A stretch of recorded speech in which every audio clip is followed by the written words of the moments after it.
Latest news updates కోసం ఇప్పుడే download చేసుకోండి మీడియా ఎఫెక్ట్స్ యాప్.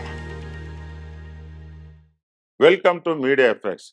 దేశంలో 7 దశల్లో ప్రారంభమైన లోకసభ ఎన్నికల్లో ఇప్పటికే 5 దశల ఎన్నికలు పూర్తయ్యాయి. ఇంకా 2 దశల పోలింగ్ జరగనుంది.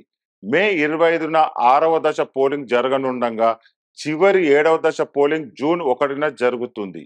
మే 25న జరగనున్న ఎన్నికల ప్రచారం ఇవాళ్టితో ముగియనుంది.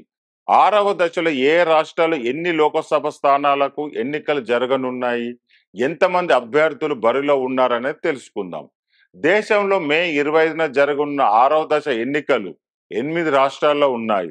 ఇందులో మొత్తం 58 లోకసభ స్థానాలుంటే గరిష్టంగా 889 మంది అభ్యర్థులు పోటీలో ఉన్నారు.